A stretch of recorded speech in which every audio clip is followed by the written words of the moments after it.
There he is. The big fella with a tan. Sort of, I guess. How was the family vacation, Steve? It was amazing. Good. It was amazing. Well, we're glad to have you back. It was I'm glad to be back. it was a week. It was a week. Yeah, we'll get to all the reasons it was a week, but I missed you. And it's good to have you back. Yep. I feel like something. Oh, there we go. All right. So not an awesome day. Not an awesome day of college football. All right. I'm getting everything set up, as you can tell. Back on the horse here. We were going to break into this Tennessee-Florida game. It was a 3.5-point spread. Thought it would be close. Florida's been putting up a fight each and every week. 31-3 right now. And they're just, I almost feel for Fowler and Herbstreit as they're trying to just fill time. Honestly, we jumped on early because Georgia Tech was making this comeback run. It was like 20 years, 342 times. There's been a 28-point difference in a game and without a team coming back to win. And all of a sudden, Georgia Tech cuts it to 7. So we said we're going to come on 11 o'clock Eastern time. And I texted the group like, hey, if Georgia Tech scores here and cuts it to 7, let's jump on and watch the last few minutes. By the time we got it set up and we saw everyone in the chat, we see you and everyone's yelling for Tuck. It's not Tuck's fault. We were waiting. We were looking. And everyone's yelling, Tuck, come on. See, I told you things are a mess around here. You can actually hear me yelling in the background. That's me getting back to the chat. And everyone's pumped that you're back. Mench is back. All right. So now we're settled. We rushed on for no reason. Pitt has the long run, dominated most of the game, and then all of a sudden, like right before the end of the second quarter, they cut it close, and then they're kind of just going back and forth. Georgia Tech then makes a late push, but unable to pull it out. And so now we're just watching the final minutes tick down on that. And we're watching the final 10 minutes of this Florida-Tennessee game, not really even watching it anymore. So here we are, Steve. And Georgia Tech's got the ball. They're down 2 scores. There's a minute and 54 seconds left. And we kind of know how that's going to end. Unfortunately, this Georgia Tech team that's had this wild ride, and Haynes King has Tebow 2.0, I called him if he was in a Florida jersey. The problem is nobody else on the team wanted to kind of follow his lead and get them to where they need to get. So while the ACC is still a disaster, Georgia Tech is now, with the loss to Pitt, is going to be out of the mix. Pitt is still very much in it.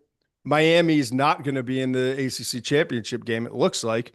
However, we're going to get to the TMS top 12 later, and I'm starting to build a case that like maybe Miami deserves to be in.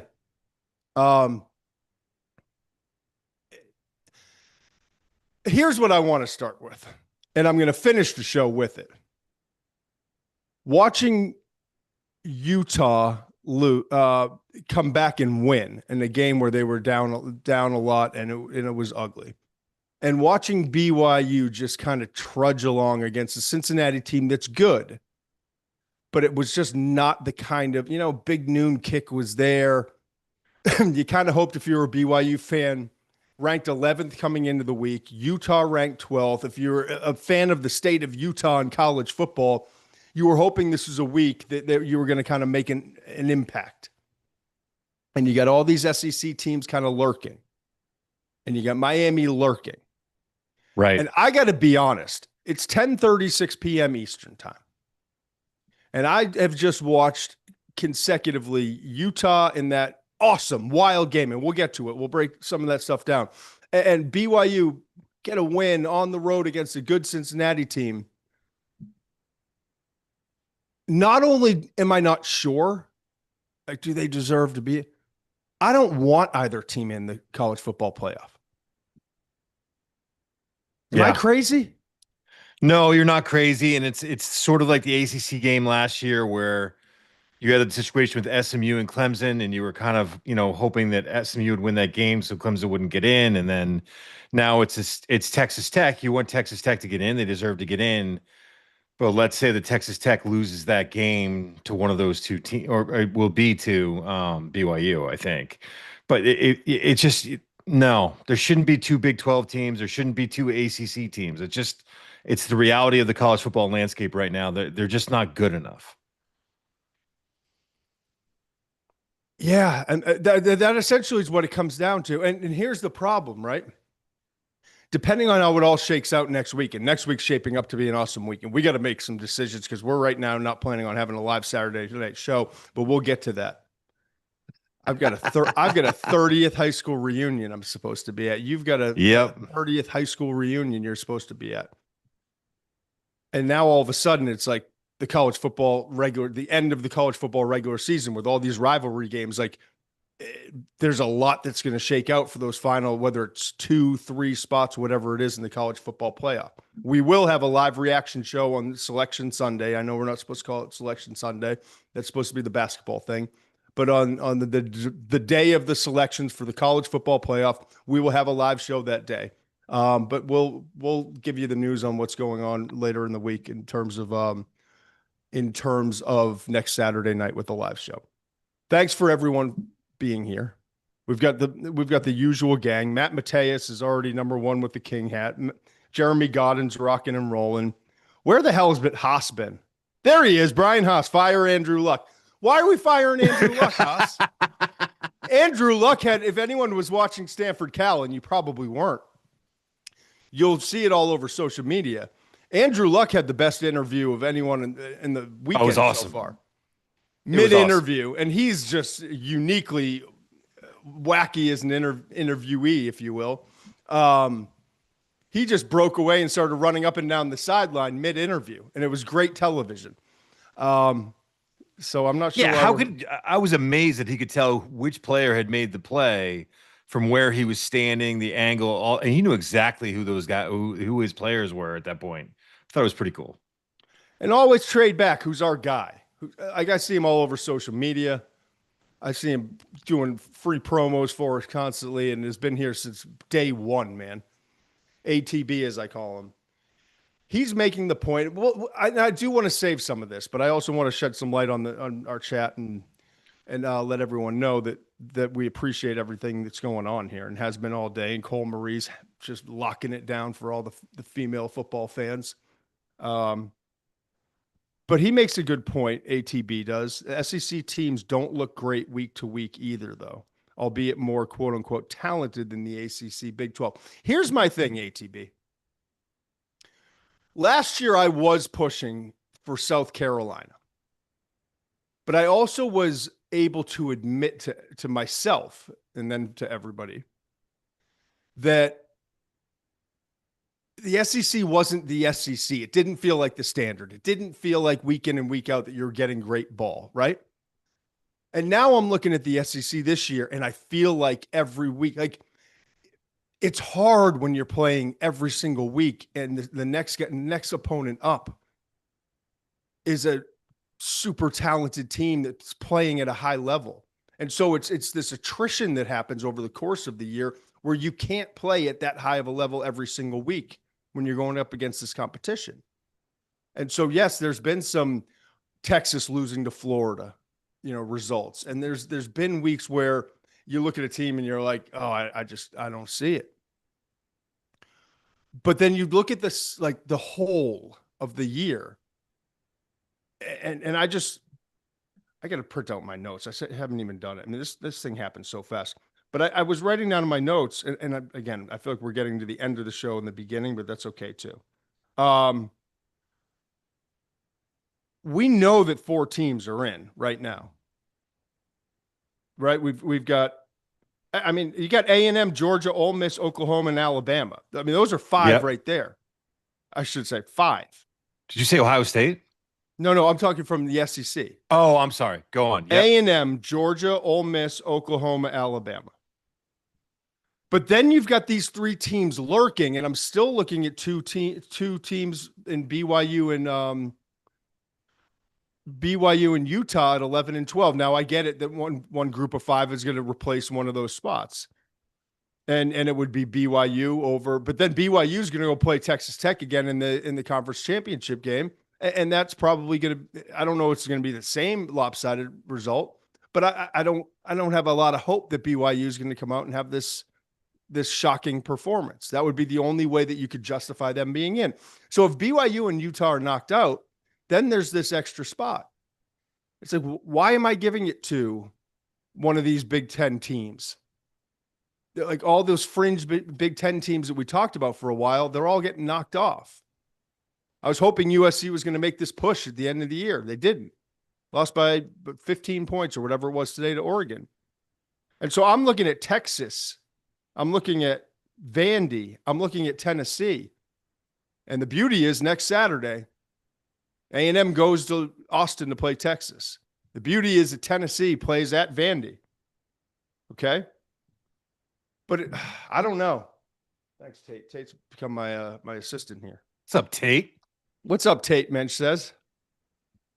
How about the fact that Michigan, if Michigan, and cover your ears, Ohio State fans, if Michigan wins, they're in, right? If they beat Ohio State next week, they're in. I hear you, man. I do. And we know the history, like the recent history, like anything's up for grabs in that game between those two. No matter how. But have you seen anything in Michigan? No. But again, last year, remember, I thought that, last year, I thought that was a done deal. I thought Ohio State was going to run away in that game. And that was at the Horseshoe. I was stunned by that loss from Ohio State last year. So if that happened last year, there's nothing to say it won't happen again this year. Again, it would be as stunning for it to happen again. So I don't see it happening, but I didn't see it happening last year. All right, it feels like we got a lot to get to here, and it will start with the best things that we saw today. We'll get to the biggest games today, and before we dive any deeper into all that stuff, we'll re-rack this thing, and we'll at the very end of the show, as we always do, we'll get to the TMS top 12, which we're really, honest to God, has become the gold standard. The College Football Playoff Committee has done a really nice job so far, although they don't answer questions really well on after the rankings reveal. They've done a nice job so far, but I love it. But I really feel like a year or two down the road, we're going to become the gold standard. We're going to have a lot of pressure on our shoulders, Steve, because of what we're doing with our rankings. I look forward to it. I do too. And I do have, hey, Tate, come over here. I do want Tate. He's got a special announcement to make. Tell the folks what's going on. 152 days till draft. 152 days Let's go, until Tate. the NFL draft. And even Tate McShay knows it. Muench, you good? I'm great, man. Tucker, roll that beat, man.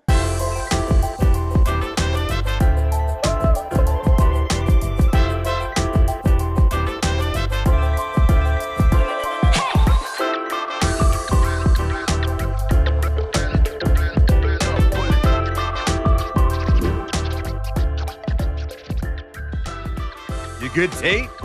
You good, Tate? Yeah, that just made that young man's year, grinning ear to ear, his debut. Okay, let's get to it. And honestly, we put some more effort today into the best things we saw because the football wasn't living up. But social media never lets us down. Never lets us down. All right, Tucker, let's roll it, man. Everyone's waiting.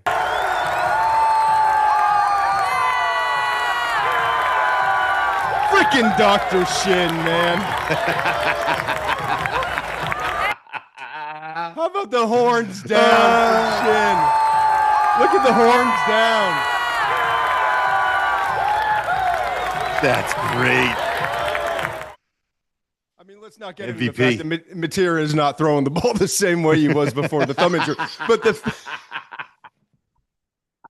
You had to. You couldn't leave it alone. You just couldn't have a good story. that guy's a magician, man. I thought it was all a farce. I didn't think there was a chance. I thought it was a Venable stunt. I didn't think there was any chance. What was it? How many? 20 days later, he's back from breaking his thumb on his throwing hand. It's like Kurt Schilling with a bloody sock. I mean, it makes I'll no go sense. to surgery. I don't care what extremity. I don't care if it's heart surgery. Shin's my guy. Yeah, listen, not to take something really fun and make it serious, but it just goes to show you what it takes to win at that level. And all like the staff, you have to have a great medical staff behind you as well. I mean, it's incredible where Oklahoma is when you look back at that. And I mean, I'll be honest, when I saw that injury and we was going to be out for an extended period of time, I was like, oh, good run by Oklahoma, but they're not going to be able to. Yeah, they're building something nice, and yeah, Nagy's in the GM and got the right coordinator, and hopefully Mateer's back next. But here we are. Dr. Shin wasn't having it, man. No, man. Dr. Shin, horns down. Horns down. All right. What do we got next, Tuck? Oh, this is great. Oh my God. I love that you would show me these. That's ridiculous. This is at the Harvard-Yale game, man. I mean, come on. College football campus tour. Thank you for sharing this. I mean, you're right. You're at an Ivy League game when you're looking through the hat and you see a beanie. Yale physics beanie. It's beautiful. Hey, by the way, Yale Harvard. That was I guess a Yale beanie. Physics. Yeah. And Yale, congratulations to Yale. Undefeated. Harvard was undefeated. Harvard was undefeated going into that game. Yeah. Yeah, 9-1, I think it was. Or they finished the season 9-1. Yeah. But Yale with that win secures a spot in the FCS playoffs. Some upset people in Cambridge tonight, man. They are, yeah, I know. You can hear Yale them took their lunch money. While we're on it, by the way, people screaming down the street. I probably should have found a video. I've given them a lot of love, so they don't need any more. And it's just one small high school in all the country. And we've covered a lot of the high schools in the last few weeks. But I had the pleasure today, man, packing up the kids, Mia, Tate, and Allaire, to go see AJ's just a sophomore, so he's on the JV. He's not playing a lot in the varsity. But I've been going to a lot of the games here in Cohasset, Mass, right? Where we moved almost 4 years ago now. This tiny little town with 9,000 people in it, and only like 100, maybe 100 people, 100 students in the graduating class. This Cohasset team is beaten like a Division II team, a Division III team. They're Division VII, small school. They won today against Northbridge, 35-15 up in Woburn, Mass. And we were up there for that game. And they put it on Northbridge. They're now 3-0 in the playoffs. You know what their reward is, man? You know how cool? I get goosebumps talk about it. They get to go play on December 4th at 5:30 p.m. at Gillette Stadium. Yeah. To win the Super Bowl, the state title in their division. How cool is that? That day is great for Massachusetts football because I think there's like 5 or 6 games that day. They just stack them, and it's so cool. Or it's like that day and another. I forget exactly how it goes, but you know, yeah, maybe I have that a little bit wrong. Yeah. Oh yeah, whatever it is. And it's it's on local. It's pretty cool. Yeah. So and every state has it. And I understand that Massachusetts state football is not as big as Texas and California and Florida. But it was just really cool to be a part of it. And like all the big games I've gone to and like watching, whether it's the Swamp or I've literally been to every single one of these stadiums and all the traditions and all that stuff. But to go back to high school and like, just to like feel that energy, it's like hard not to get goosebumps and to know how important. Like I was one play away from playing, and it was Foxborough Stadium. Yeah, back in 1999, like literally one play away. I'll never forget it. Have my own regrets, but to see that those young men get that was really, really cool. What kind of offense is Cohasset running? It's one of the best coached teams, man. They're Gus Green. Nod to Gus Green, the running back. Yeah, let's go. 27 touchdowns. He broke the Cohasset school record today with 27 touchdowns. Running back, you got Wildfire, Michael Wildfire, the quarterback. They're just efficient, man. They're just efficient. I like it. They're big up front, tough. Yeah, so it's been fun to watch. All right, speaking of high school, let's flip it.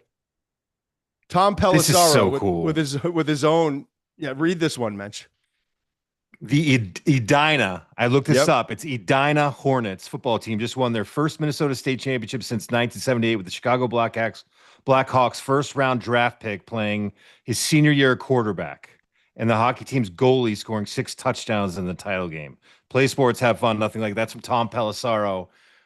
Unbelievable story that this kid Mason West was I think he was the 29th pick in the first round. He's a center for the Chicago Blackhawks. During his interview process during the draft said, I'm going back.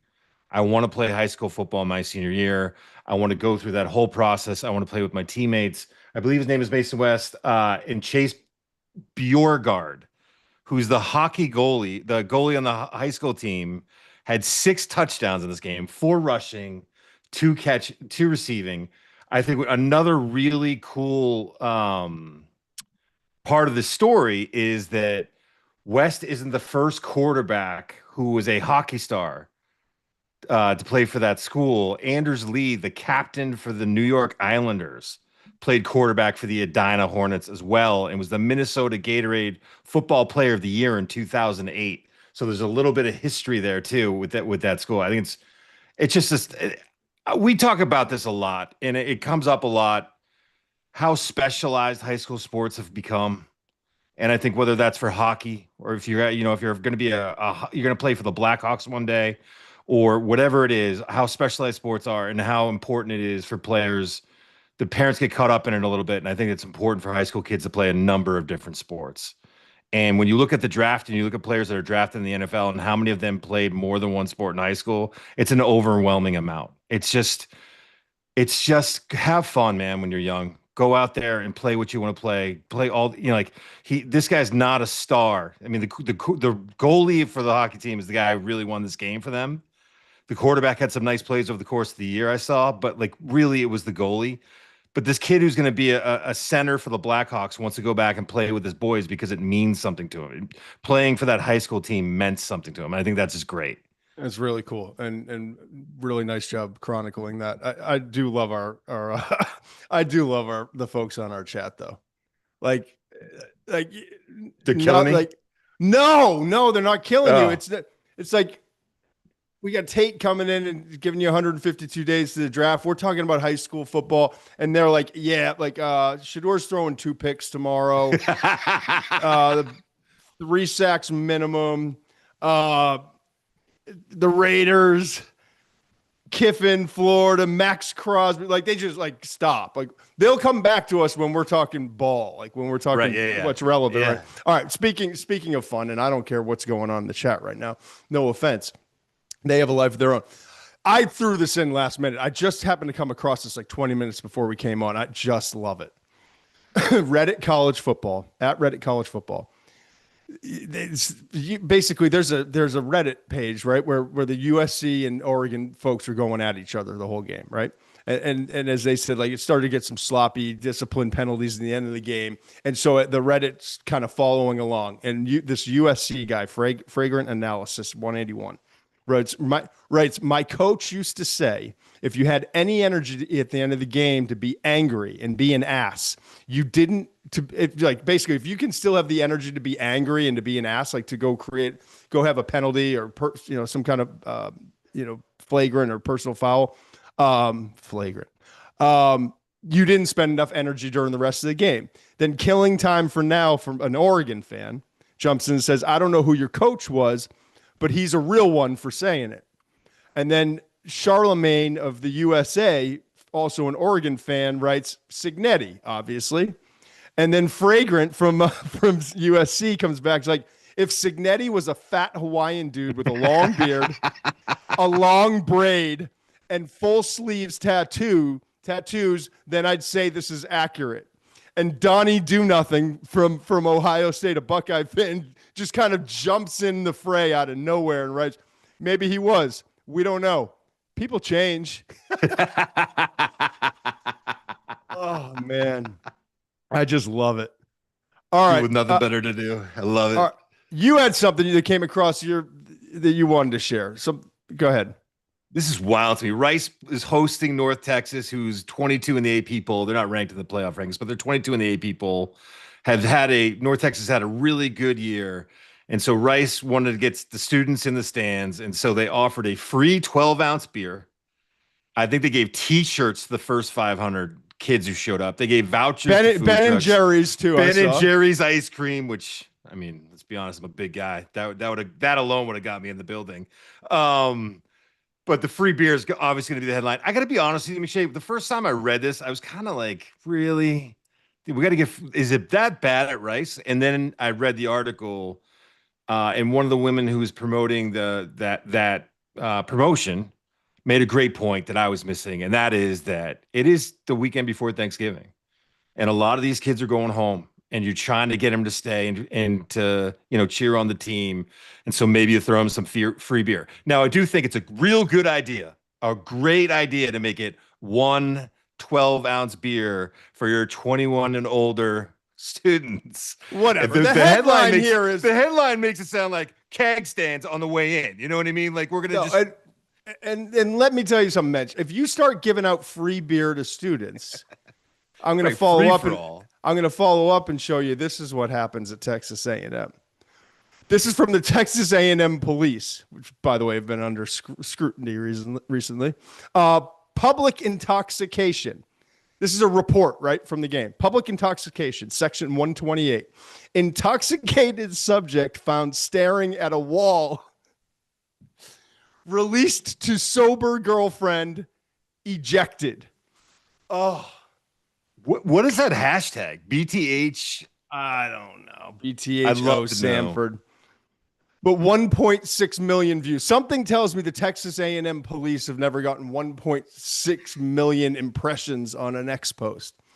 That is a dense tweet, by the way. I mean, it's short, but there's a lot in there. One, why is he staring at the wall? Two, did they give their girlfriend a breathalyzer? How sure were they that she was sober? Release makes it sound like they let him go on his way, and then ejected sounds like he was kicked out. There's a lot of stuff going on. We didn't arrest him because a girl who appeared to be sober said, "He's my boyfriend. I'll get him home." They're like, "Fine, but you got to leave." Because we can't keep staring at the wall. We can't have grown men staring at walls. They're so effed up. All right. Oh, man. We had to liven up today, and that certainly did it for us. All right, let's circle back, man. Let's circle back, and let's talk about I just don't even know how much we want. Like, I'm looking at scores that are brutal. I'm looking at Pitt pulling away in 2 touchdowns over Georgia Tech. I'm looking at 31-11 was the final, and it wasn't. Are you not even going to give me my flowers on the Pitt thing, by the way? Or are we just going to ignore the flowers from Muench on that one? I told you they were going to get one of them. Notre Dame, Georgia Tech, or Georgia. I mean, Miami. Pitt plays Miami next, right? I told you they would get one of them, and I should have known that it was going to be Georgia Tech, but they did. They ended up getting one of them. Yeah. Well, there's your flowers. You just gave them to yourself. You're the worst. I know, but it took me 20 minutes to stop missing you. You abandoned me for a week, so you knew it wasn't going to come without any punishment. I want to save the SEC stuff. I want to save Tennessee, Florida to later. I want to save Texas. I want to save Texas and what they did today against Arkansas for later. Why don't we start off with the best game of the day? USC, Oregon? Yeah. All right, then go ahead. You start with wherever you want on that.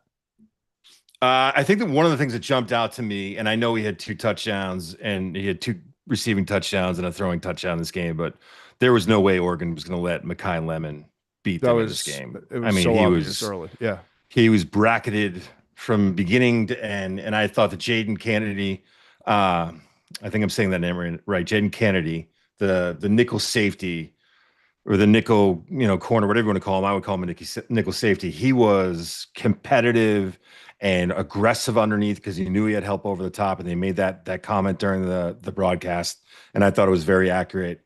They were not going to let Mekhi Lemon take that game over, and Jacoby Lane almost made him pay for it. He made some really nice plays in this game, and it was interesting. But when you do the autopsy of this USC defense or this USC team at the end of the year, why they weren't able to get over the hump, I think you'll look at some of the problems they had stopping the run, some of the injuries they had along the offensive line, and that kind of ties into their inability to run the ball against Oregon today. So I think it was injuries up front, and they had some problems stopping the run on the defensive side of the ball, and that's really ultimately what killed them. I did find it interesting. This guy Tanook Hines from USC, right? Man, he popped today because Jacoby Lane, like he had solid production, and he did his part when the defense is. If you want to see respect for a wide receiver, go study this tape. Go study the level of respect that Dan Lanning and that Oregon coaching staff has for a wide receiver. You'll see it against Mekhi Lemon.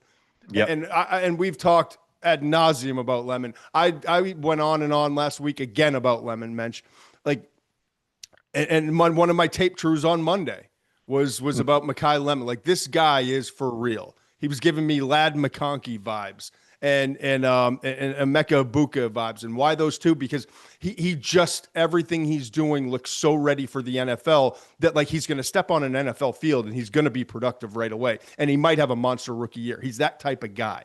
Okay. He may not be the next Calvin Johnson. He may not be the next Randy Moss, but I'm saying, like, if you're one of those teams picking it mid to late first and you're a potential playoff team and you need immediate production, like the Buccaneers needed, right? This is the kind of guy. That's what I'm seeing on tape, because I really went back and studied. I've studied a lot of his tape over the year. But my point in all of this is, with that attention being given, and Jacoby's getting his, but not like massive production in the first half. This guy Tanook Hines comes in. His season high this year was 5 catches for 67 yards against Notre Dame. Tanook Hines. Tanook. At halftime, Mensch, he had 5 catches for 137 and a touchdown. Now, he only finished with 6 for 141 and 1, so they took him away in the second half as well. But I thought that was interesting. I also thought, and listen, USC's gone. This was their last shot. Yep. And I talked to you about them in the preseason. I'm like, I think this team's better than people are giving them credit. And you know what? They are. And they're heading in the right direction. We'll see what happens with Lincoln Riley. There's a lot of buzz now. If it ain't Lane at Florida, maybe it's Lincoln Riley going. I don't think that's the case, but we'll see how this all shakes out. And we'll get to Lane Kiffin and kind of what I'm hearing and what's being posted out there in a minute. And obviously the reports coming in. But this USC program is finally, you feel it's trending in the right direction. The biggest problem for USC is that they could not run the football. And when you're taking away a receiver like that and you still have 2 other guys that are producing, like there's got to be a run game. And over time, that kind of wore on USC. And Oregon had a brilliant approach defensively for them, even though they gave up like whatever turned out to be 27 points in that game. And this Oregon defense is not elite, but it's certainly a good group. The thing that stood out to me the most, Mensch, if I'm being honest, DeCorian Moore's still out. Yeah. Wide receiver. Gary Bryant Jr. is out again this week. So you come into the game. Oh, and by the way, Evan Stewart, a potential first-round talent, was lost in the preseason. You're talking about your top 3 guys right there, not playing. And your 4th guy, Jeremiah McClellan, had 2 catches for whatever it was yards. He gets injured, and he's out the rest of the game. So you're now down your 4 best receivers, what you thought it was going to be in whatever, July. Yep. And Dante Moore is still efficient as hell, man. He's like 13 of 18 in the first. I'm watching. It's 13 of 18 in the first half. And let me pull it up here. 22 of 30 for 257, 2 touchdowns, 1 interception. But again, with a decimated receiving core. And I like Malik Benson, but he's supposed to be 3, maybe 4 on this in terms of options at this point. So I hear you, man. I thought it was an impressive performance by him, kind of keeping things together. And this run game that we talked about, I remember we did one of the tape trues several weeks ago. Like the state of the run game for Oregon, because why is it that they have 95 running backs and none of them's the it was the guy. Tulane transfer and who like Kai Hughes, yeah. yeah, Mekhi Hughes, and nothing wants to work for me tonight, and that's fine. We'll just keep fighting, Muench. Here we go. But me or the computer? I don't know what you're talking about. No, you're doing great. It's just my computer. Okay. But Noah Whittington, as I mentioned a while back, like they finally at about week 5 or 6 of the season found their rhythm at running back. And it was the gray beard, Whittington at running back. And again, he just keeps producing every single Can week. I say something really quickly? Yes. When you talked about him, I was like, yeah, I like him too, McShay, but those young backs, man, that's where it's at. They need to get those young backs more involved. And Whittington's a nice piece and all. And then I watched him today and I got it. I am with you now. I understand. That dude just runs. He's the Bucky Irving, right? He's that undersized back that's going to run so goddamn hard that you're like, how is that guy? You know, he's not that big. He's not that fast, but he is that good. I'm all in on Whittington at this point. That run game was awesome. Yeah, I mean, you look since the middle of October, 11 for 125 against Rutgers, 14.97 for 97 against Wisconsin, 17 for 118 against Iowa, limited against Minnesota because they just put it on him early. He only had 8 carries, but averaged 9 yards per carry, 72 yards. And today, again, 19 carries, 140 yards. He has been a massive difference, especially for an offense that has been without its number 1 receiver, has been without its star receiver coming into the year because of preseason. So that's, you know, for several weeks now, you've been without those top 2 guys, and then Gary Bryant gets injured. Now McClellan's injured. So like the run game and Kenyon Sadiq have had to step up, and that's what's happened. And the run game has been doing it for a month and a half. Sadiq has been doing it for 8 days. He had 6 catches for 72 yards and 2 touchdowns today. He had a monster game against Minnesota. He looked awesome today. Yeah. You weren't here last week. I got into some trouble for sharing what was being said about Sadiq. Oh boy. Yeah, not your first time. No, but by the way, wasn't wrong. By the way, might have lit a fire. When you're sending out memos to the National Football League about like, hey, this, you know, and it's obviously something that touched a nerve, and it's also some pretty good inspiration for this young man. Like it's time to step up, and he's been awesome the last 2 weeks. So I'm not taking any credit for it. I'm just saying an unfortunate situation and all that stuff. But he's been forced into the opportunity has been there for him to be kind of shoved. Like, hey, go take it. Yeah. Go take this role. Why aren't we targeting you as much as and this is the point I was making before. This wasn't about me getting information from a scout. This was me asking a question as an evaluator that scouts were asking before they got to Eugene. This guy is so damn good as a blocker. He's so talented. He is so fast. He's athletic. He's going to tear up the combine. When we're out there and when we got Matt Mateus and we got ATB and we got the whole gang coming to join us in Indianapolis because they're planning on it, Muench, if I haven't told you. That's awesome. And at the Senior Bowl, like he's going to blow that thing up because he's one of those workout guys. But why isn't he getting the targets like a Colston Loveland was, the target share at Michigan, and like Tyler Warren was at Penn State, which was outrageous. But outrageous talents at that position typically have more involvement in the pass game. We've seen it now the last 2 weeks. And now the expectation is that he continues to be that big a part. And yes, part of it is because the wide receivers just keep dropping like flies, right? Yeah. But anyway, it's also good to see. Go ahead. Just to change it up a little bit, Dante Moore, I thought he was really efficient today too. I thought, to his credit, the pick was bad. The pick was a bad decision.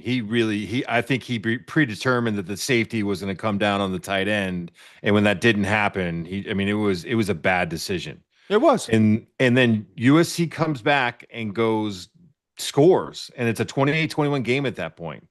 But he just, he's steady. He's so freaking steady for a guy that doesn't have that much starting experience. Him and Ty Simpson are weird in that way. They are not, they are so unflappable for guys who have not been in a lot of high pressure situations. And again, Dante Moore today, it just didn't rattle him. It's like, yeah, I made a mistake. Let's go. Like, we're going to, the next time I get out, and you even saw it with Will Stein was calling plays late where I thought they were running the ball so well. Like, let's just run the ball. And he was still giving Dante Moore opportunities to throw the ball downfield. I thought that was interesting. It showed that they have a lot of trust in Moore. To me, again, him and Ty Simpson, their poise is impressive for guys who have not started a lot of big games. I also want to give a nod to this. You know what? Dan Comer asked us a question, and I said I wasn't going to get to it tonight. Here we go. I don't want to do it. That's why you plant the seed, Dan. I don't want to do a deep dive. Yeah, and he knows me, and he knows what he's doing, and he's like, he knows, and something gets in the back of my head that there's a chance that. Oh, by the way, 2014 Cincinnati. I said a minute left in that game. It was a minute left in the third quarter. I was so caught up in Georgia Tech Pitt. So BYU's up 20-14 against Cincinnati. So it's still not. What is 350 is left in that game? So just something to keep an eye on. Yeah, in their own 30. So Cincinnati gets a stop. They get a chance. Anyway. Yeah. The question was from Dan, and I'll paraphrase. If he keeps playing like this and we get into a college football playoff situation and he starts to roll, and if you get to core, and again, I'm paraphrasing, but this is what he was insinuating. And he's really played well at times, and you can see the talent, and he's not ready. But there are agents out there, and there are people who are going to be like, I hear you. And I know that you're getting a lot of money to go back. And I know your mom and your dad have said that you're going back. And I know that you guys have all made that decision. I have it on like authority. Dante Moore's going back to Oregon next year. I'm already in the doghouse with Oregon. I'm not here to start anything. I'm truly not. But he made a good point of what if they win a couple games in the college football playoff, and now you get Corey Moore back and he starts to roll and putting up 350, 400. Like, what if he goes on this run, right? And all of a sudden you start looking and say, well, it's Mendoza,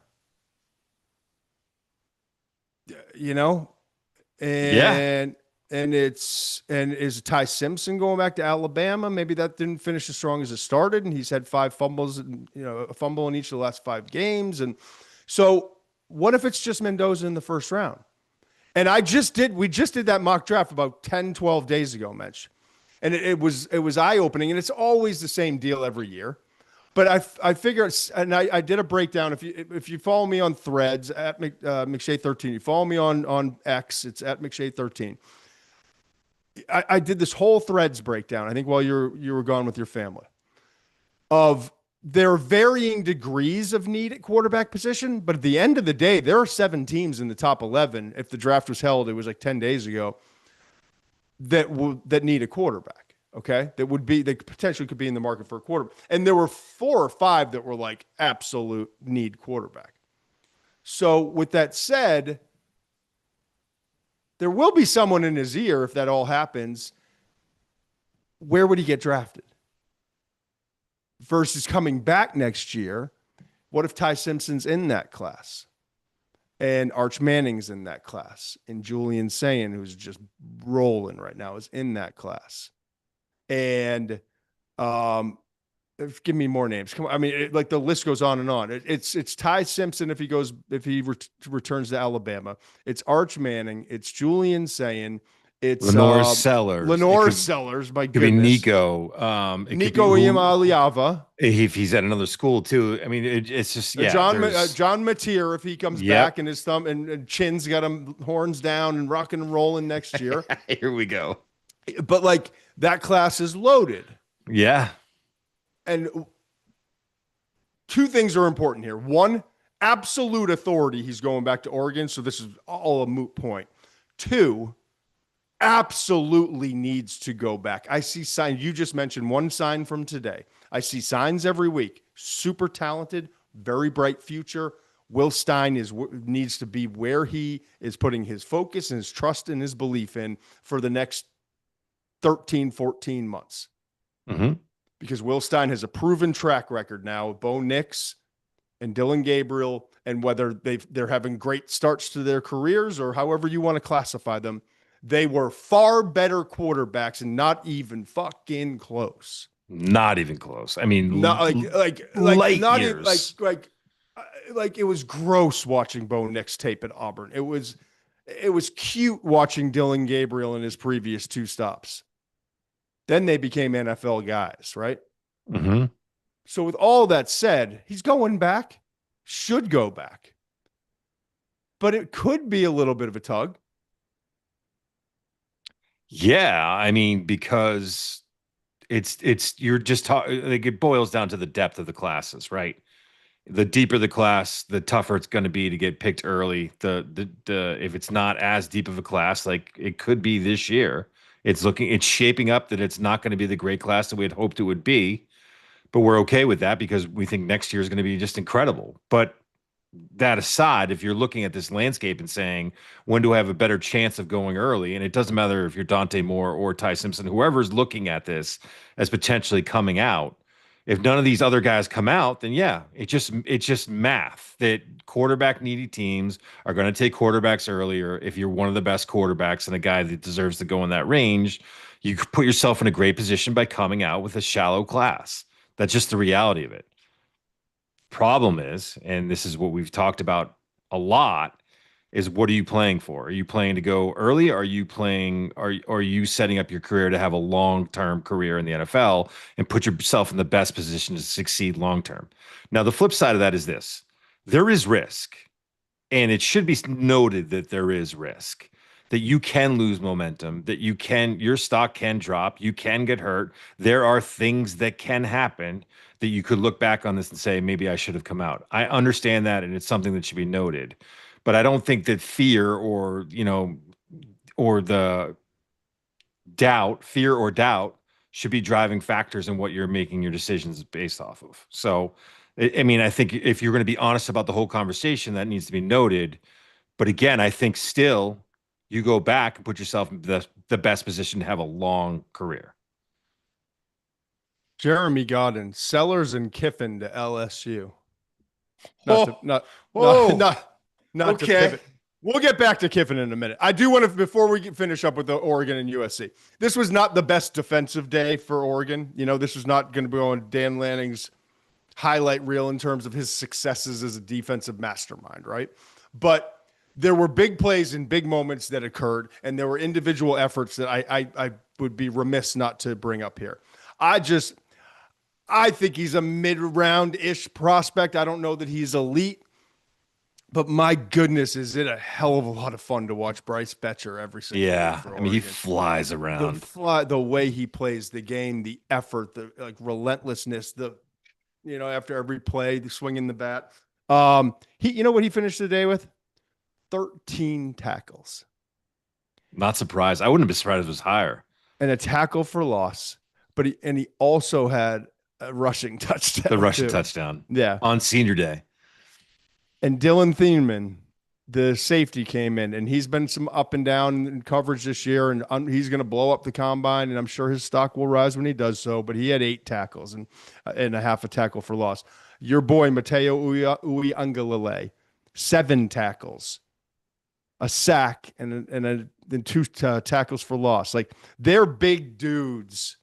Those are their 3 guys, right? When we think about the NFL draft with Oregon and their defense, those are Amari Washington had a tip pass on 4th down, I think, too. I mean, that was another pass play. defended. He had a half a tackle for loss and 4 tackles as well. Those are the 4 dudes.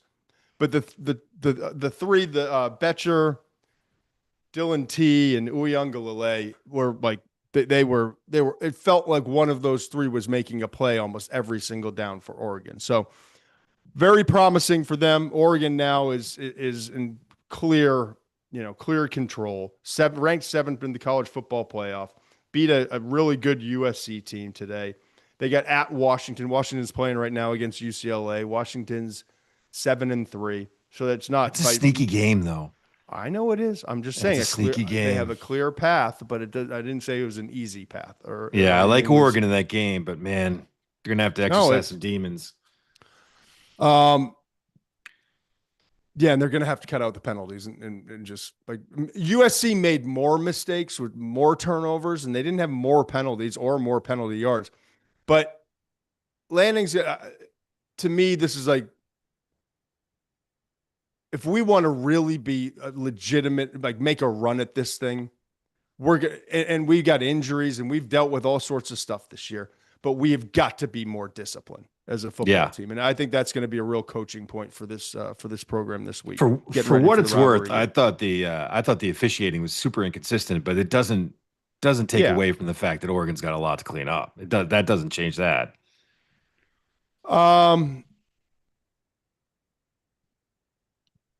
Missouri, Oklahoma. Anything you like? What? I kept I was watching it and I'm sitting there and I'm thinking this is just I don't know. I guess I'm an offensive guy. I mean, because if you're a defensive guy, that game was awesome. Yeah. If you love defense, man, if I got the game for you, for me, it was this is just banging your head against the wall if you're Bo Pribula in the Missouri offense. I mean, they couldn't do anything. I mean, anything against that great Oklahoma defense.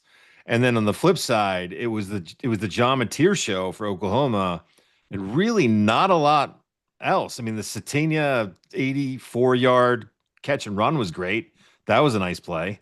But I mean, it was punt after punt. I mean, it was not my kind of game. I didn't love that. I don't love that style. And I came out of that game thinking to myself, man, I really hope Oregon USC is better than this. Yeah, and it was a lot more exciting, and there were 69 points in that one to make you happy. But yeah, I mean, I do want to give a little credit to Bo Pribula for coming back and like fighting through this game and making some plays and doing what he could. He returned after dislocating his ankle 4 weeks ago, like modern Wild. medicine. It's And then nuts. you got one with an ankle falling off, and another with a thumb that's barely attached by Dr. Shin. You know, Did so you hear Sean McDonough talk about that, by the way? When you get your ankle dislocated like that, only in 1% of those injuries is the ankle not fractured as well. And Pribula's was one of those 1%. I mean, it is really? almost a miracle. You know, I mean that's a little strong, right? But it's really unlikely for him to even be playing football. And there was times that, by the way, like he looks rusty at times. I thought his receivers could have made some more plays for him. I don't I thought there was disagree. times that like there was his receivers had a chance to make a play for him and they could have gone up and done something. That was a close game. Missouri, if they make a few plays, it could have been more interesting, but they just weren't able to get anything going. I'm I'm just going to break in here because BYU just scored again, and we'll get to BYU and all that. But I do want to say, like, if I want to get Tommy John surgery on calling running backs before they I was become just going to see if you saw the numbers. national treasures, LJ Martin, when he had a shoulder injury before he even returned, I was telling you, NFL scouts that I'm talking to that are running through that building that have that are starting to type up their reports that are going to run up the ladder from college scouting directors to general managers and be passed along to head coaches and offensive coordinators.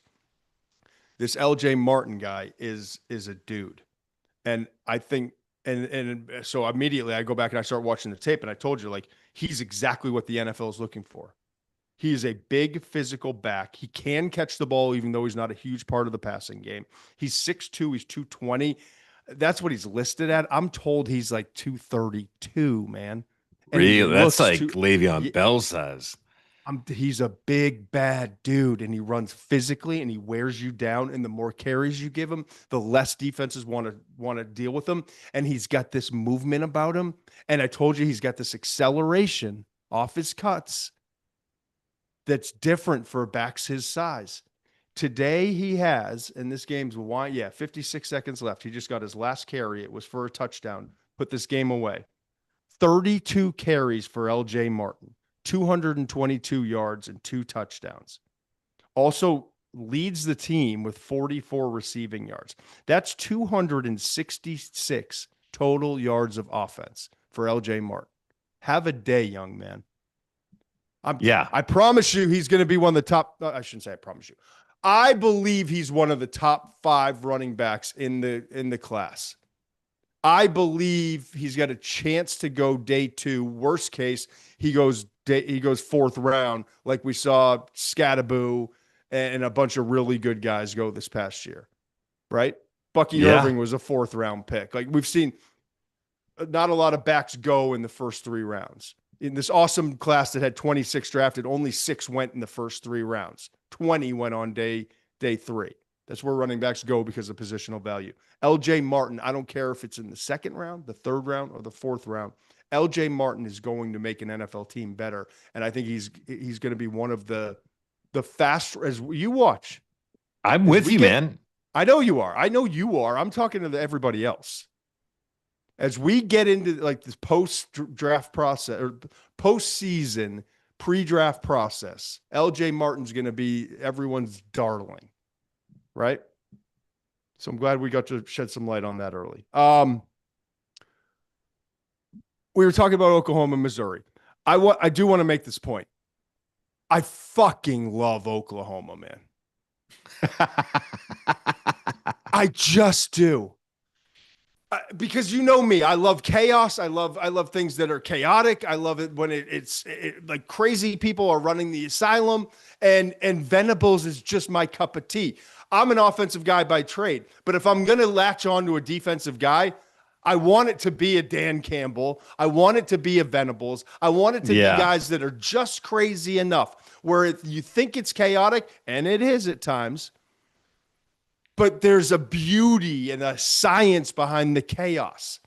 And I'm telling you, like if your coach is I'm watching the broadcast, and I think it was McDonough, right? Yeah, it was McDonough. It was like, they've got to get control on that sideline. I'm watching guys like, getting personal foul penalties, late flags, and all that stuff. I'm like, well, if your coach is leading the charge and he's screaming and have to literally be physically held back, and not one of those cute get back coaches on the side. I'm talking about grown ass men trying to physically hold Venables back from maybe attacking and assaulting a referee, right?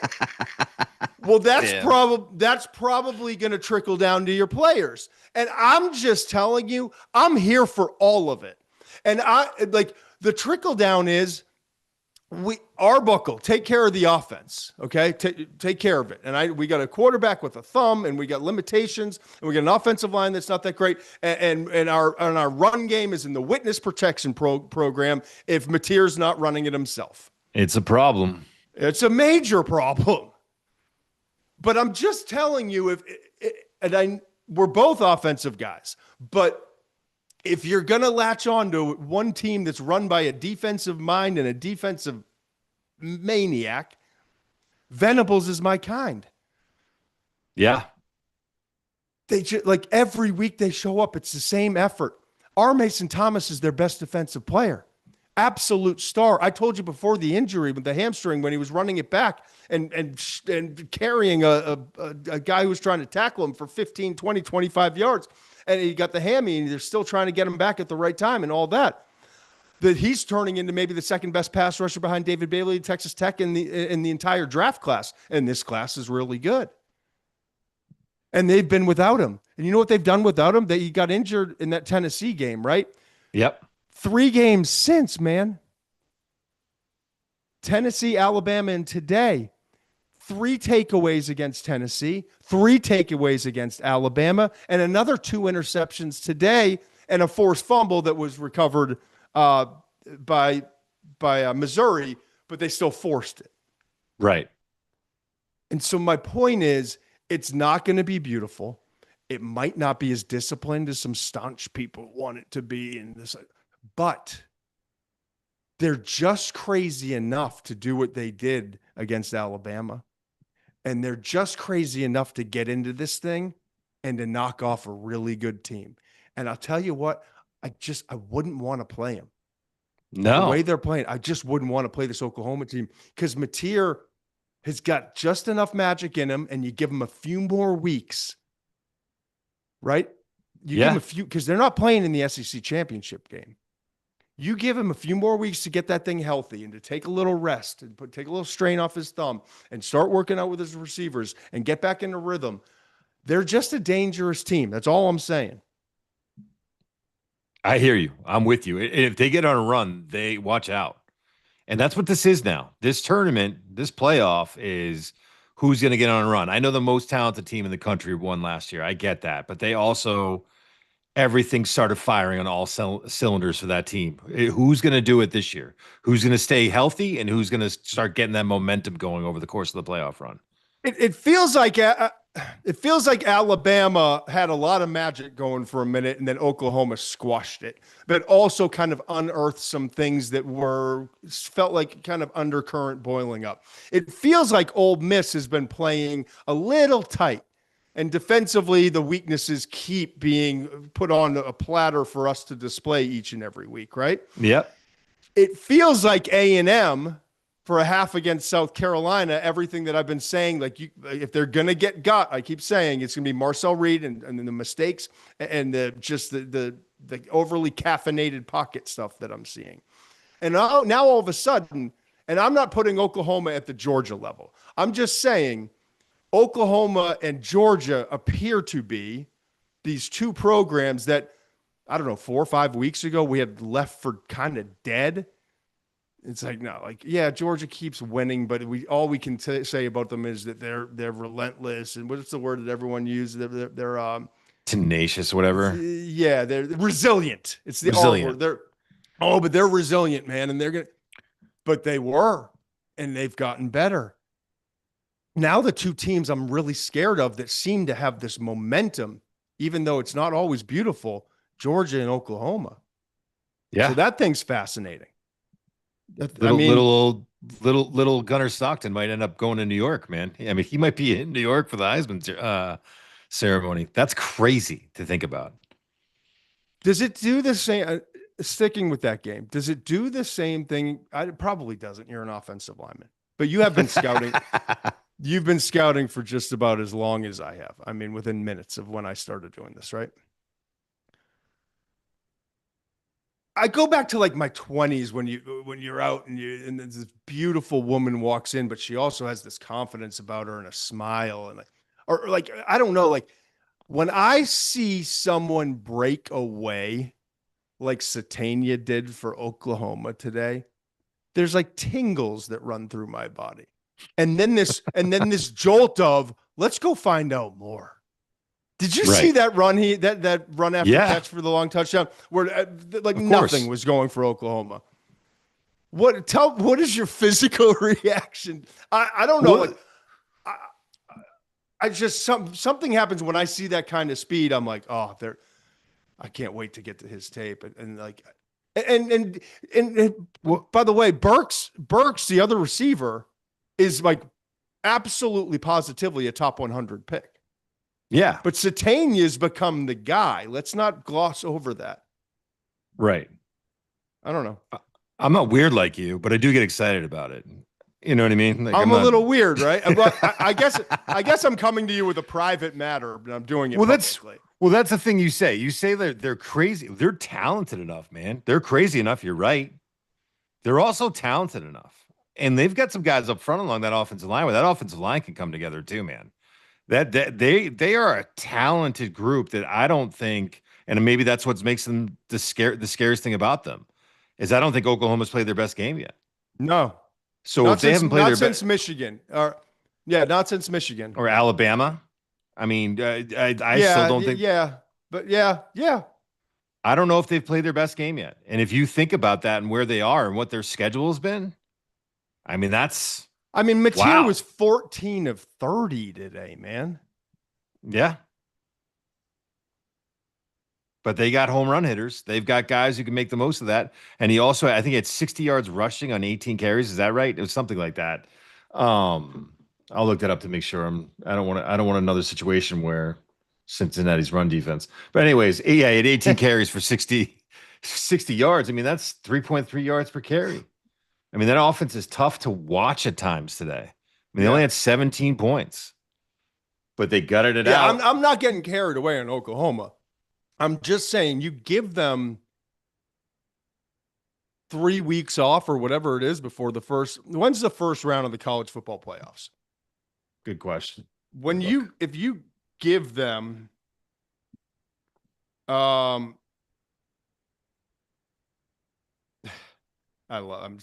literally getting texts from December 19th and 20th.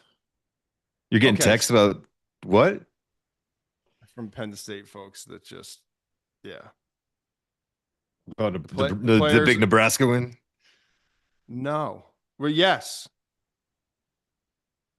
I'll just read it. The players are going to Kraft's office on Monday to demand that Terry's the next coach after today's win.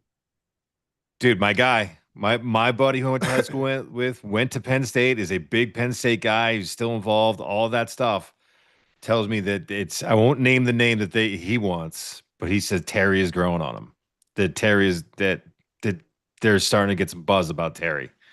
Well, nothing would be worse for Pat Kraft, the AD who's making that decision than that to happen. Is my guess / understanding.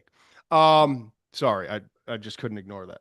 No. So you said December 19th, and Oklahoma plays. And Oklahoma's not getting. I mean, you look at the SEC standings, right? Oklahoma's not playing because A&M's undefeated, Georgia's 1 loss, Ole Miss 1 loss, Alabama. No matter how it shakes out, Oklahoma's not playing in the SEC championship game. So next week against LSU on the 29th. So that's 19. How many days are in? So 30 days. So 20 days. That's almost 3 full weeks that Mateer would have to get healthy. I'm just saying it's something to keep an eye on. That's all. I just wouldn't want to play Oklahoma in that first game. Or maybe the second one. All right, I want to bounce around to some different things. Just quick hitters, okay?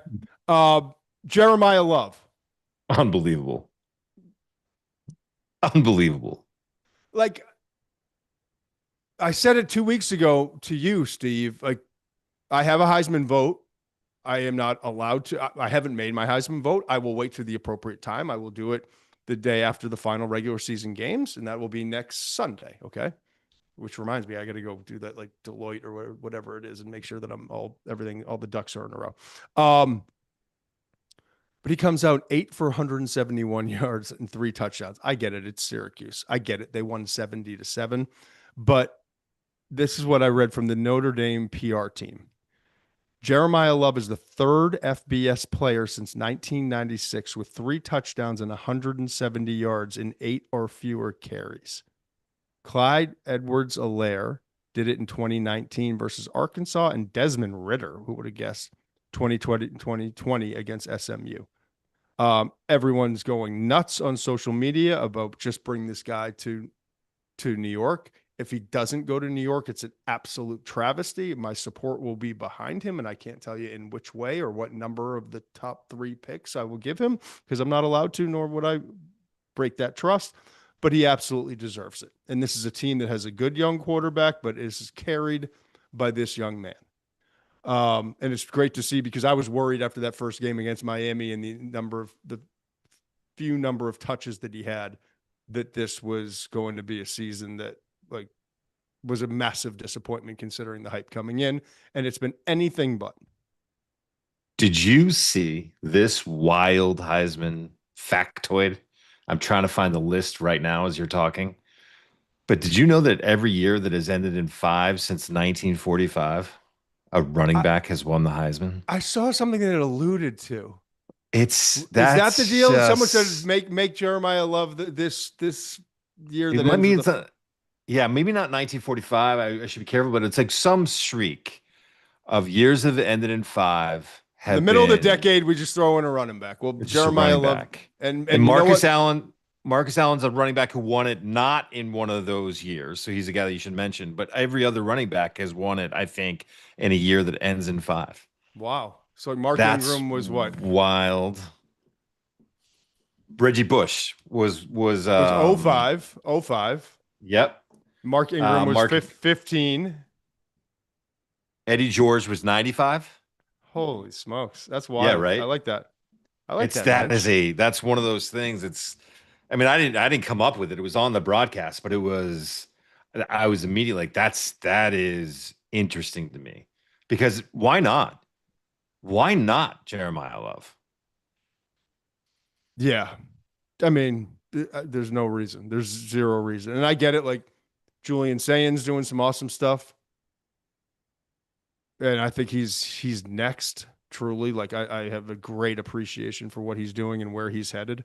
Mendoza's been flat out awesome, efficient, like his efficiency and his and the plays he's had to make in clutch moments, the Iowa game, the Penn State game. Yep. Like absolutely deserves it. But I can't imagine why the Jeremiah Love wouldn't be right there with those guys. Truly. Has to be. You talk about value on a team that's like right in the middle of the playoff run. Mm-hmm. Arkansas, Texas, 52-37. I don't get this Texas defense sometimes. But I don't know why that's funny to me. I don't. This year's version of Texas's defense is hard to figure out, but maybe it's not. Maybe it's just not that great a defense, and they have some moments, and against certain kind of schemes, and against Oklahoma with Mateer reeling, coming fresh off of shin surgery for his thumb, shin's thumb surgery, that they took advantage of that. But at the end of the day, I don't know what the stat line was. I really don't care. It's just some of the throws I saw, like that touchdown throw to make it 38-20. The scramble and the throw from Arch was just awesome. He's starting to play like a guy that when we look and say, all right, fast forward to this summer, we go down to the Manning camp. We start talking about the quarterbacks for 2027. I now can put a stamp on this guy and be like, he's tracking in the direction of he belongs in the first round conversation, no matter what the name is on the back of his jersey, who he's affiliated with, or anything else. I'd start like 389 passing yards today. Is that right? 389. Yeah, 4 touchdowns. And I get it. Arkansas's head coach got fired. They're 2-9, 0-7. I get all those things. And I get that Texas just got beat. And everyone left him for dead. And it was an ugly loss, 35-10. I'm not ignoring what happened just 7 days ago. Trust me. I'm just saying there's some promising stuff there. And I'm also saying A&M is not Ohio State. No. I actually think that I really believe that Texas might be favored in that game. I can't wait to get the odds on that. I bet you it's out right now. Tucker, why don't you pull that, if you don't mind pulling that up for us? I would not be surprised if Texas is favored in that game. I'm on at FD Sportsbook. Let's just give him some love. That's how quickly I pull it up. Hope you didn't see my account, my balance, or anything like that. People are going to freeze that, try to figure that out. Yeah. Oh, it's not so bad. It started with nothing. I got there. Let's see, next week. 2.5. Who's favored? I got Texas. They're not favored, but it's minus 2.5. Oh, it's A&M. Yeah, which it should be. I mean, you got the 3-loss team versus undefeated, but yeah, Dan concurred. 2.5. A&M minus 2.5 in Austin. You got a 3-loss team coming off 35-10. I know. I don't know. No. I hear what you're saying. You would have Texas favored. Is that what you're saying? You're right, though. The better way of saying this is I get why the Aggies are favored, and I've loved the Aggies all year. I got a feeling about Texas, though. I mean, this is a game that I could see Texas winning. So keep that all in mind, okay? Keep that all in mind when we have the discussion with the TMS top 12, okay?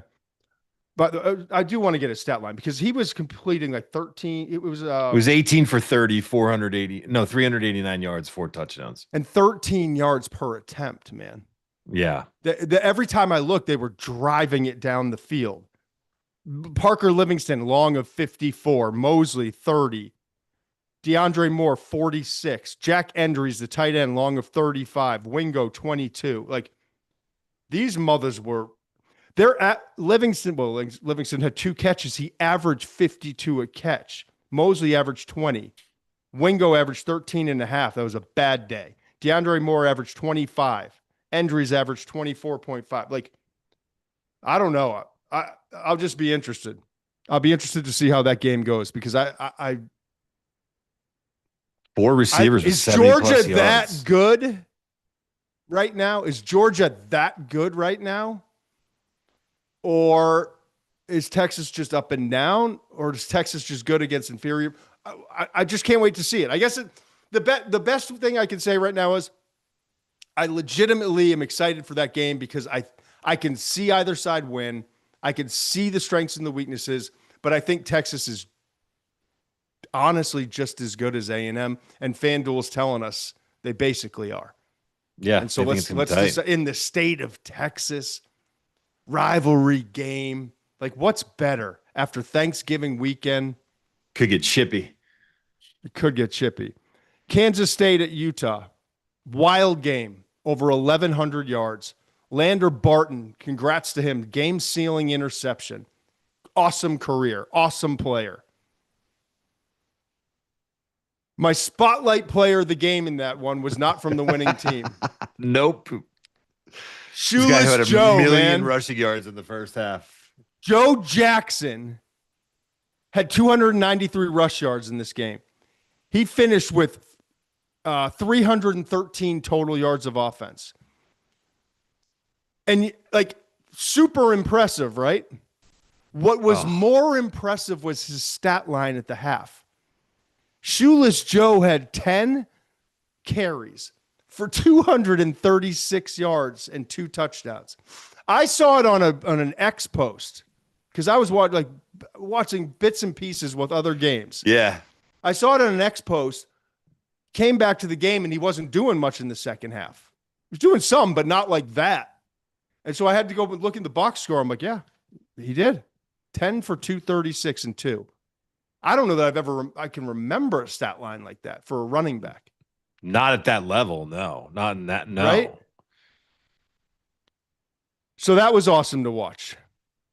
But I also, as I'm watching that, I'm like, get Utah out of here, man. That offensive line is awesome, but still get Utah out of here. Utah wins 51-47. It was unbelievable, the comeback that they made. Unbelievable running ability. They had to return a 2-point conversion. That's part of the deal. That was it was one of the most entertaining, exciting, most fun. You talked about how boring the Missouri game was. You talked about some of the tough football there was to watch today. This was the exact opposite. It was, I said, over 1,100 total yards of offense. I know, it was 574 for Kansas State, 555. So 1125 in total offense. And the run by Dampier at the end of the game to like a 4th and 1. On 4th and 1. Threw for 2 touchdowns, ran for 2 more. Go ahead 1 yard with 56 left. Like it was an awesome game to watch. Yep. And I have the utmost respect for what they do. I've spent time out there. Like I really have a great deal of respect for that program. But get out of here. Because and we'll get to it in a second. Because there's this team that's not even going to be in the ACC championship game that I had left for dead, and most of the country had left for dead. And I'm watching them today, and Virginia Tech sucks. I get it. Virginia Tech's not any good. And the score says 34-17, but they put it on Virginia Tech on the road. James Franklin's announced, like the place is packed. It feels like this is a perfect spot for an upset, right? And Carson Beck comes out, and he was dealing early in the season. Then he had those interception run that Muench was right. He got to the front end of it. Muench said when the interceptions come, they come in bunches, and they did, man.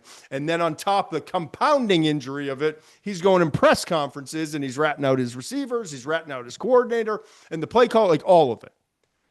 But then all of a sudden, quietly, Carson Beck regroups. And Malachi Toney apparently was allowed out of witness protection. Malachi, 12 for 146 with a touchdown today. Best freshman in college football. Yeah. Carson Beck completed 80% of his throws, man. 27 of 32, 320 yards, 4 touchdowns. I'm watching Miami, and I get it. It's not all eye test, and it's not all about NFL prospects, and it's not about this and that and the other thing. And there's got to be a strong element of strength of record. And have you earned it? And all of that. But at the end of the day, the college football committee, the playoff committee, the CFP, that committee, its job is to determine the 11 best teams. Five of which, the 11 best teams, right? 4 of which now are offered by conference champions. And those will be decided next Saturday. And one is the group of 5, which they also have to make a decision, but it's, to rank one of the highest ones. And we can get into that. The thing's an absolute total disaster and mess. I don't even have the update of some of the scores right now, but you're looking at, I can't even lick my fingers. JMU, Navy, Washington State today, San Diego State. It's Tulane and North Texas. And then JMU, Navy, and San Diego State are kind of the ones. But Tulane won today, right? Yeah, they 37-13 over Temple. That's right. So it will be Tulane again in that spot. So we got one more week to see how that all plays out. But my point is, the college football playoff committee, as we transition right now to the TMS top 12. Here we go. The committee's job is to essentially, with 5 spots being predetermined, if you will, by conference champions, and you got to take the best group of 5. They've got 7 spots to fill by their rankings. Okay. Okay. And let's go through them. Let's start the exercise. And Tucker, you can throw up the. Everyone won, right? Everyone in the top 10 was either idle or won. Ohio State blows out Rutgers. Indiana didn't play. A&M, Samford, give me a break. Georgia, Charlotte, give me a break. Texas Tech, idle. Ole Miss, idle. Oregon, nice win against USC. Notre Dame, 70-7. Stop it. Oklahoma, nice win against Missouri, even though offensively it was challenged. Alabama, Eastern Illinois, stop it. But this is always the week. This is always the week where there's like a lull before the calm before the storm. Everyone's getting ready. It's Thanksgiving, and we get these like fresh Friday and Saturday, and it's a wild. And then we get the play. Like, it's just, this week gets chaotic on all fronts: at home, family, friends, games Friday, Saturday, college football selection. All of a sudden, you wake up Monday and you're like, woo! You're like dizzy.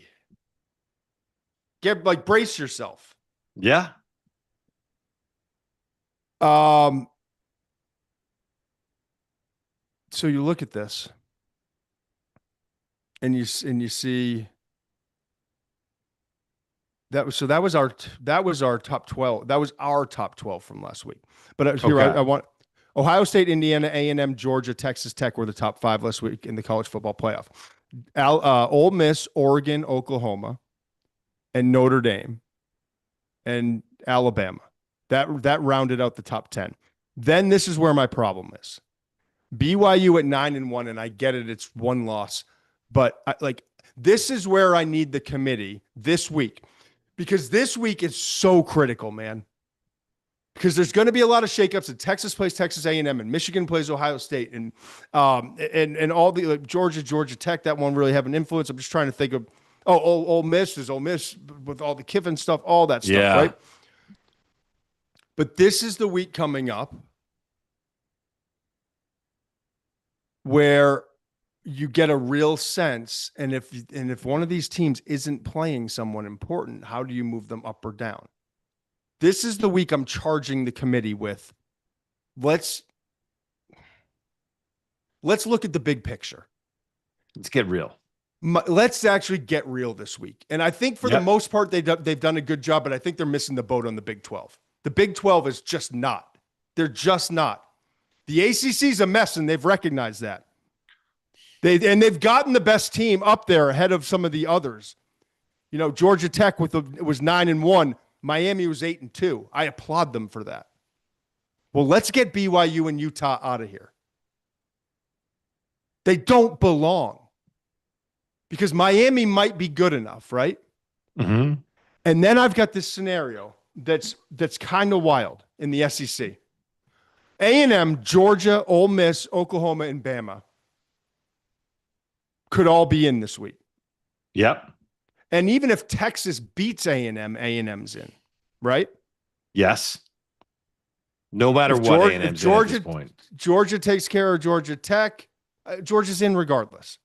Ole Miss is in regardless. Right? I mean, they are. They're 10-1 in the SEC. Yes. They'd be 10-2. But you'd like to secure that and make sure you have the best possible spot and you have a bye. Or no, it won't be a bye. If you have a home game, I should say. Right? Yes. Oklahoma's the team.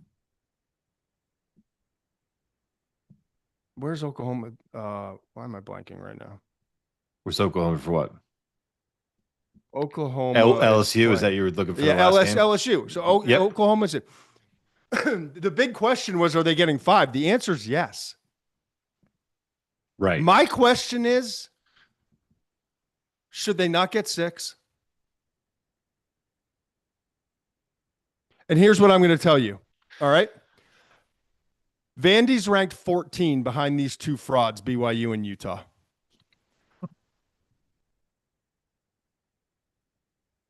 If I'm telling you right now, Ohio State, Indiana, Texas A&M, Georgia, Texas Tech, Ole Miss, Oregon, Oklahoma, Notre Dame, and Alabama are all in. Alabama wins the Iron Bowl. All in. That's 10 teams.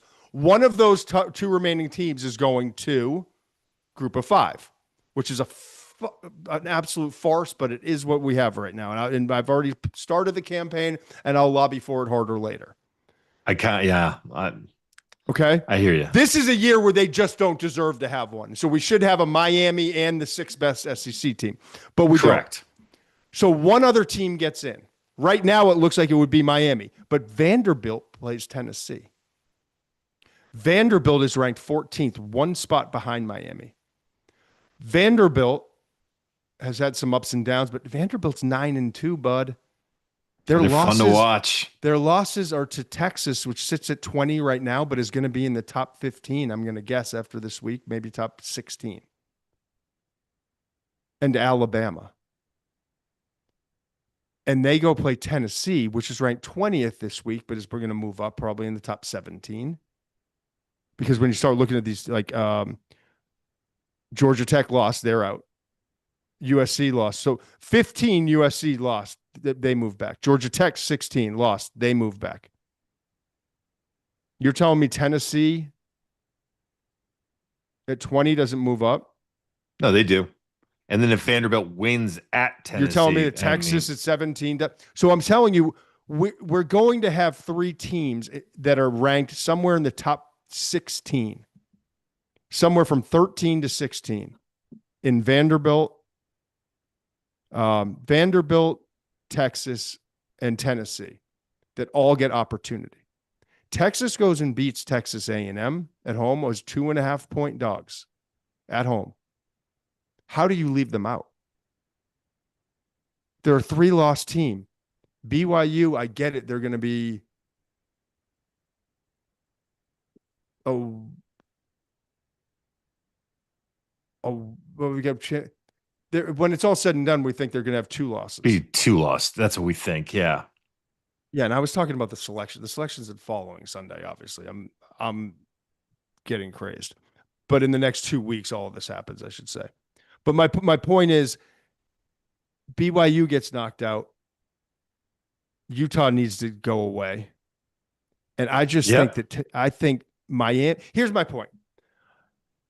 In this week's TMS, it's got to stay kind of the same with Ohio State 1, Indiana 2, A&M 3, right? Mm-hmm. You good with Georgia 4? 100%. Texas Tech 5, no movement. 6 is Ole Miss, right? No movement. Yep. 7 remains Oregon. That's a good win. That's a good win. Yeah, it's a real good win. You could argue. You might put them at 5. No, I'm not ready. Not with their injuries of receiver. I'm not ready. I'm cool with them at 7. I hear you. I would have them at 5. I think they're more of a complete team. But okay. Then Texas Tech. Yes.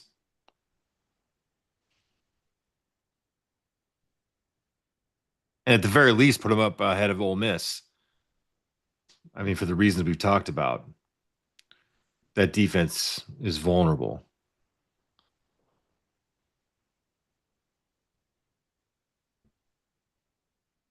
I lose you. You're just thinking. You're deep in thought, or what? I'm just thinking. I don't. I think. Well, listen. Let's stop messing around with the order of this. We all agree. We both agree. Ohio State, Indiana, Texas A&M, Georgia, Texas Tech, Ole Miss, Oregon, Oklahoma, Notre Dame, Alabama are in the top 10. Correct? Yes. This is where I want to be perfectly clear. Yeah. So I want. You want Miami and another SEC team. You're not going to get it because the rules won't let you have it. So you're going to get the at-large. Who are you taking as your 12th team? That's what I want to know.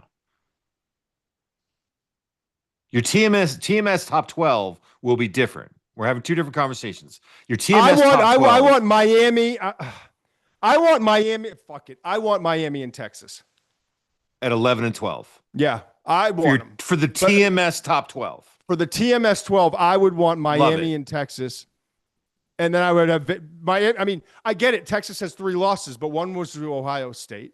No one's beaten Ohio State. The other, Florida was a bad loss. I can't. And Georgia was a bad loss. So yeah, they don't deserve to be up there. But how do I put Vanderbilt ahead of Texas? I just want there to be a clump, is my whole point. I want there to be a clump from 11 down of Miami, Vanderbilt, Texas, and Tennessee. And I want the Utah schools out of here. Okay. So 11, 12, 13, 14 needs to be Miami, Vanderbilt, Texas, and Tennessee. And it really doesn't matter what order, to be honest with you. It doesn't matter what order because it's going to get sorted out because Tennessee and Vanderbilt play next week. And Texas plays A&M. Texas loses a 4th game. I don't care if it's by a point in 9 overtimes. They're out. Texas beats A&M. They got to be in. And you said, well, no, Todd, they don't because BYU is not. But BYU is going to lose to Texas Tech. The only thing that throws this whole thing into it, shambles. And it makes for a miserable month of December and early January. That month from the 19th to the national championship game is absolutely miserable. If I've got fucking Tulane, BYU, and Texas Tech is the loser of the Big 12 championship. I'm out. I'm not doing live shows. I'm out. I'm on to the draft. You're so dramatic. I'm on to the draft. I'm on to the draft. You're a drama queen. Come on. It's not that bad. So but you're not answering my question. I got the TMS top 12. We agree on it. I'm with you. 100% with you. I could argue Vanderbilt versus Texas, but you're right. Just give me the clump. And we got to make a decision on who the top 12 are going to be. And I, like you, think it should be Texas. I really do believe that. And you could throw out all the records. We could do the circular. I want circular Texas. firing I want squad. Texas at 12. I want Miami at 11. I want Texas at 12. And Vandy or Tennessee go win your way in because either Texas is going to win its way in with a win against A&M or Texas is going to lose and the winner, it becomes this little bracket thing. Or maybe Texas, Michigan sneaks in. I get it. No, I can't do Michigan. I can't do Michigan. I can't. All right, so we got the TMS top 12. Yes, if now Michigan beats Ohio State with 2 losses, yes, you have to let them in. But I just that team. The season ended today. You got to figure out who that 11th team is before the play-in, before the team that you just can't stand, the at-large. Are you going with Miami or Texas? If I had to guess which one it will be? No. Who do you want? Who do you want in the playoff right now? Right now? Yeah. Better ball is Texas. Yes, it is, right? Better ball. I love Miami. Looked good today, man. Miami looked great today. But dude, against Virginia Tech, the ACC is a joke. Yeah, Texas. But this is to my point. Or Vanderbilt. I would say even Vanderbilt. No, I'm cool with Vanderbilt. I'm cool with Vandy. And guess what? I'm cool with Tennessee if Tennessee beats Vanderbilt and there's a spot. Yeah. I don't think that then I get rational. If it's Tennessee, then I'm like, okay, pump it a little. Maybe it is Michigan, but Michigan would have to beat Ohio State, and that changes the whole landscape. You know what really sucks?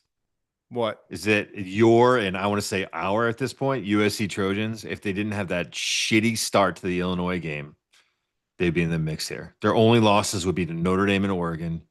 They would be right in the mix to get in there. And I think they're a really good freaking football team. And like the fact that Illinois game, dude.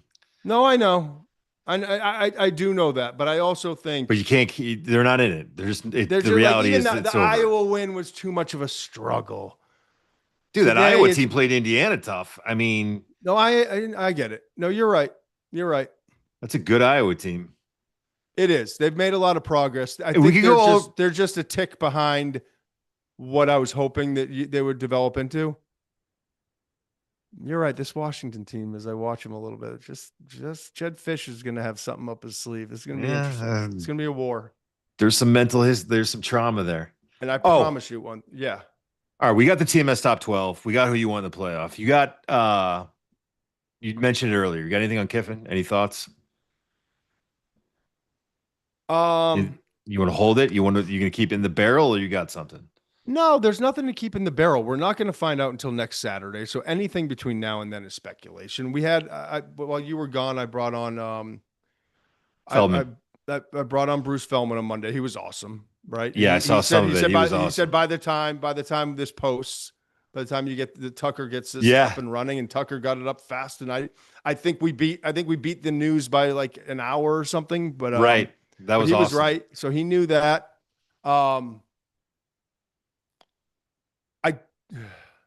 You're talking about James Franklin of Virginia Tech was what Feldman was talking about with the news. Yeah, sorry. Yeah, James Franklin at Virginia Tech, and the news came out, like an hour later, probably 2 hours after we taped. And he was just it was really cool, like going the whole landscape and all the different things. Side note on all of it that I think is fascinating. I don't think Florida has a backup plan, like a real one. I kind of love that. And I don't think Ole Miss has a backup plan if Kiffin's gone. And I don't think LSU has an awesome backup plan. So now you've got three major SEC programs, like three of the most, let's say three of the hottest guys, not the hottest, but three of the best catches in the room. Three of the 6 or 7 best catches in the room are all counting on one girl to pick them, you know? Yeah. And then all of a sudden, these two like really eligible bachelors have a lot to offer. Are like, I can't go to the dance. Like I got to now what? I got to go like, but because everyone else. So, and it will start to trickle down there. But like Eli Drinkwitz, like great. I guess people just view him in a higher regard than I do. Jesus. I know I get myself in trouble all the time, especially this late at night. Can I say this? Yes. I do have some stuff on it, but go. It kind of dampens all the love and momentum that I think Kiffin's built at Ole Miss in terms of like turning his career around. And this may be, not turning his career around, but like improving his image. And I think being healthier, having a healthier image, I would say, after all the stuff that went down to Tennessee and then, with the whole thing. I thought he's really done a great job of rehabbing the image. And you'd like to think this is a business. It is what it is. He's got to do what's best for his family. And I don't blame him or criticize him at all for exploring options. He should 100% do that. This whole thing of, the families going and touring schools, I think the timing sucks. You have the number 6 team in the country, and you want these kids to realize it's a business, that the NIL has changed things, and you got to realize, and you hope they're all mature enough to handle it that way. But the timing of it sucks that you have the number 6 team in the country at a school that has historically not competed for championships and has a real chance to make a run here. And we're waiting to find out whether or not the guy who's coaching that team is going to be coaching that team next year. And that On Monday, I thought he was going back to Ole Miss. I on Monday I thought he was going back to Ole Miss. I no longer think that's the case. I think he will be the next head coach at LSU. I do want to say this though, and I want to just hear me when I say this.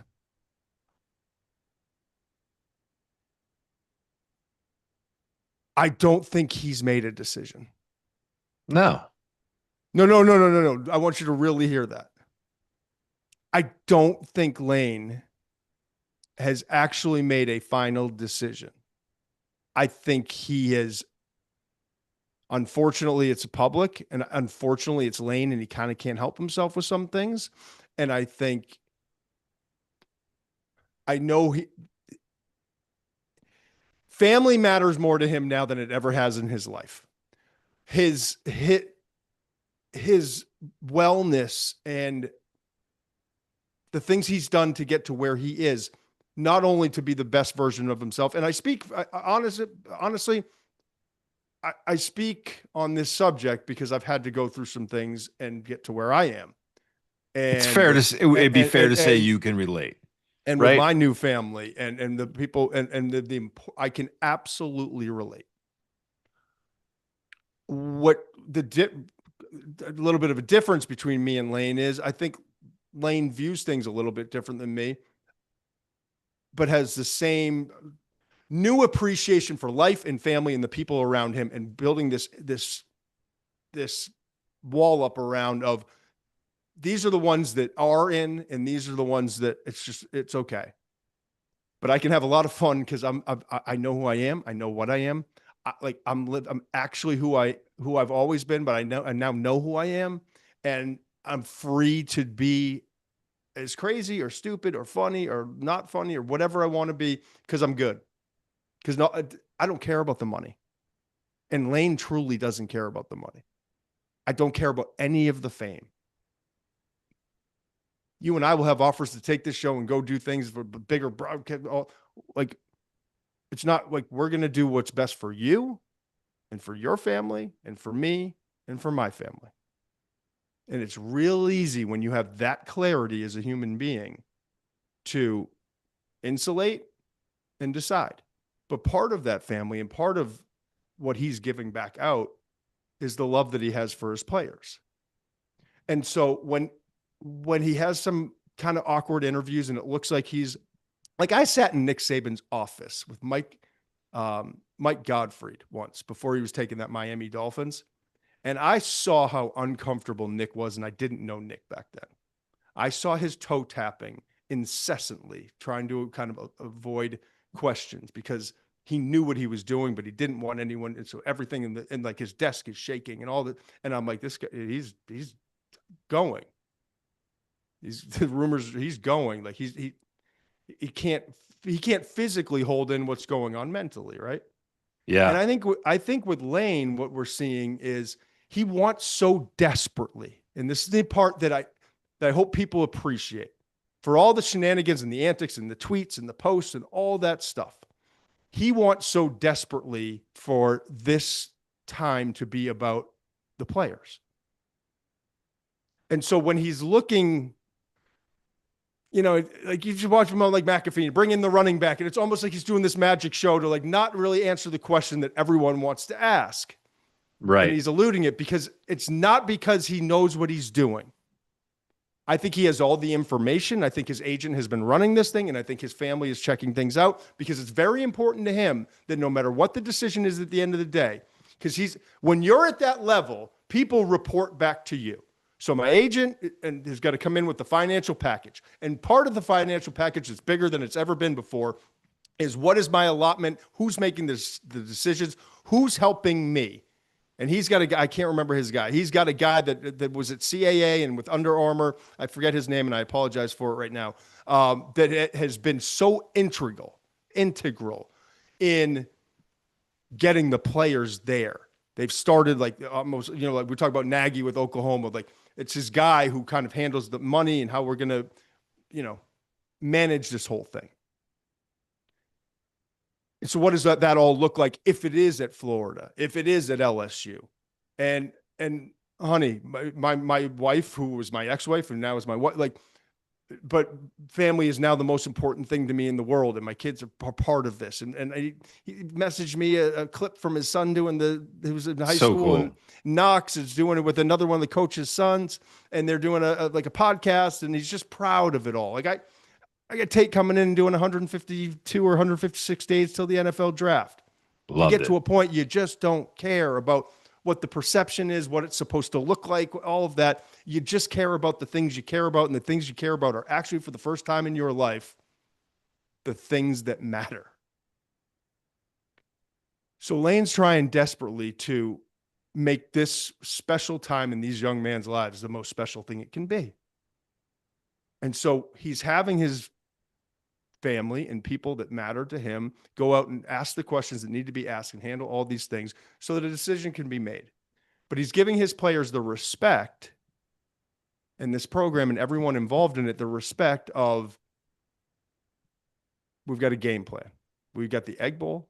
These players are what matter. They've given me everything. I'm going to give them everything back. Now, what I can't tell you is what he and his children and his wife and what, like, Right. those conversations. But I truly believe that he is not going to allow a final decision to be made until he has given these players everything that he has. So yeah, there might be pillow talk, or, hey, Dad, I love this play, or, hey, this is the financial okay, hold on to all of it. I've got to do this with my guys. And then when we're done with that, then we know what it looks like.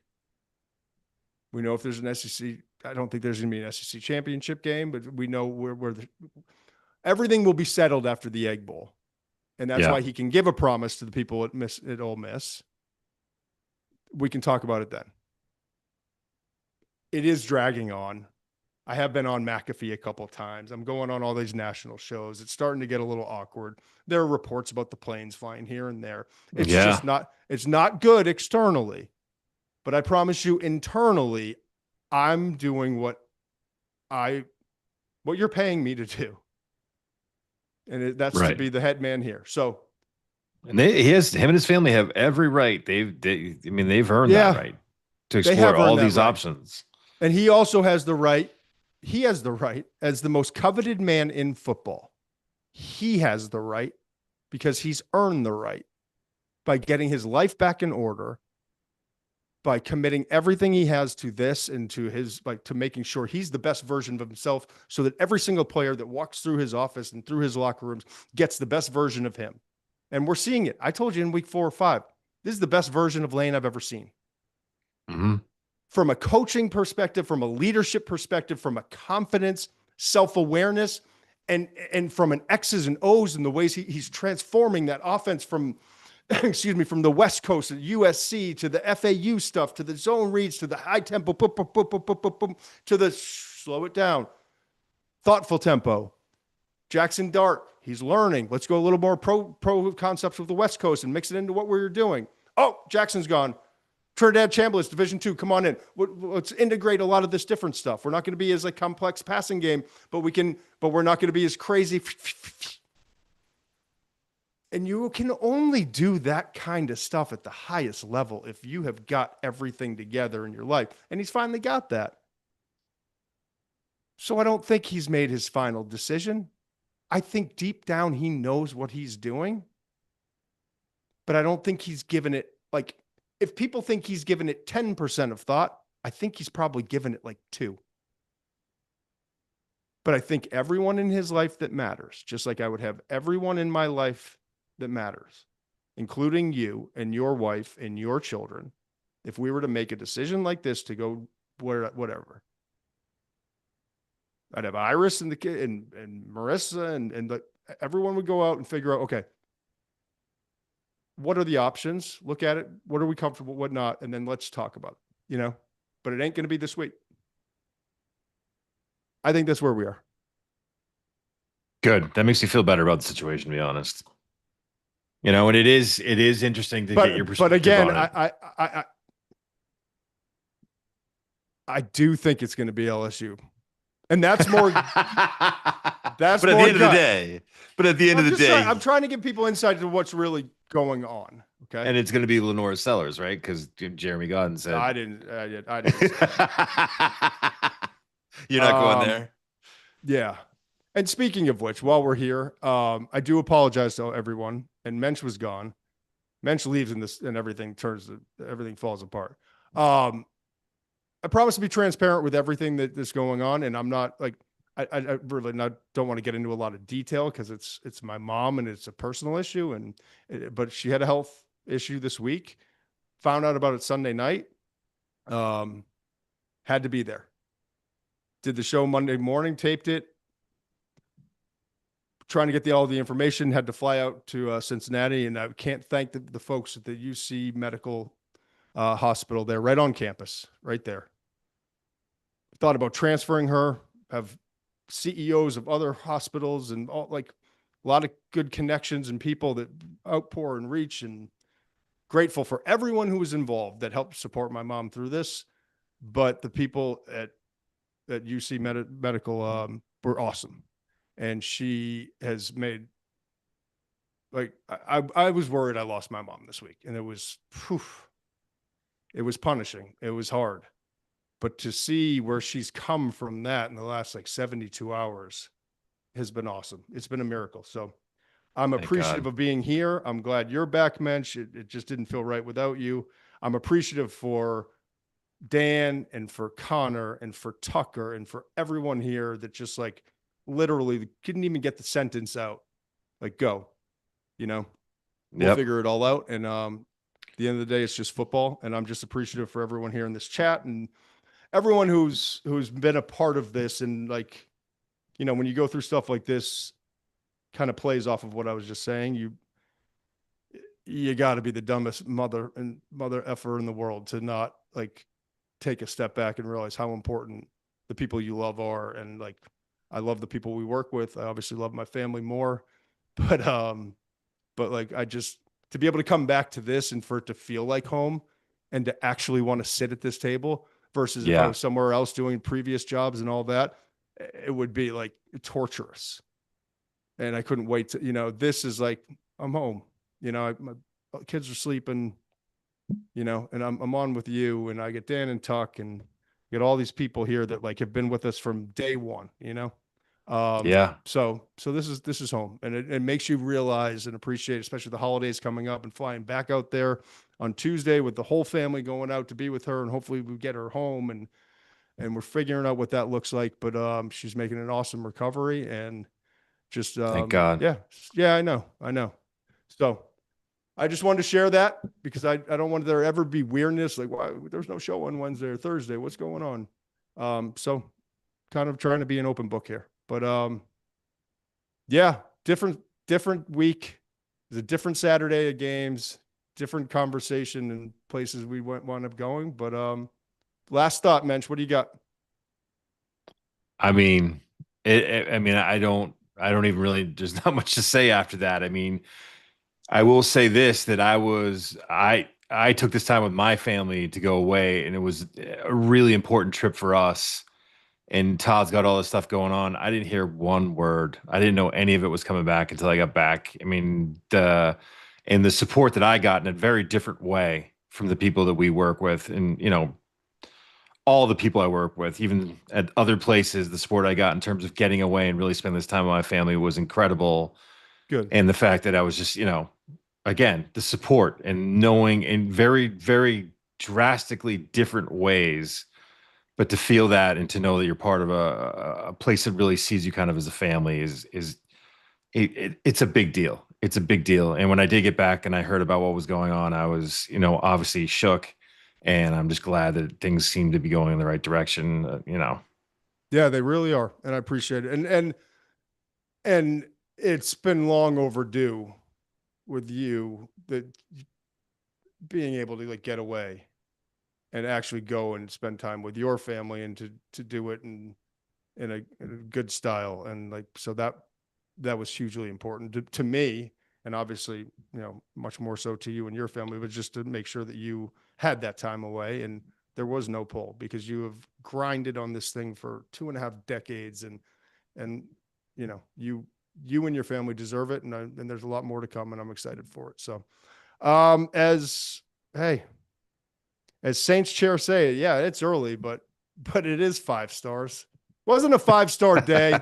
Maybe wasn't a 5-star show, but it just feels like 5 stars. So thank you, everyone. We will, we'll see you. We're back here on Monday. We're excited to get things rocking and rolling again. We've got the show.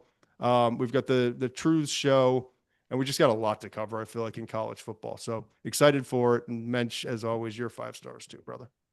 Must be 21 plus and present in select states. For Kansas, in affiliation with Kansas Star Casino, or 18 plus and present in DC, Kentucky, or Wyoming. Gambling problem? Call 1-800-GAMBLER or visit rg-help.com. Call 1-888-789-7777 or visit ccpg.org/chat in Connecticut, or visit mdgamblinghelp.org in Maryland. Hope is here. Visit gamblinghelplinema.org or call 1-800-327-5050 for 24/7 support in Massachusetts, or call 1-877-8-HOPE-NY or text HOPE-NY in New York.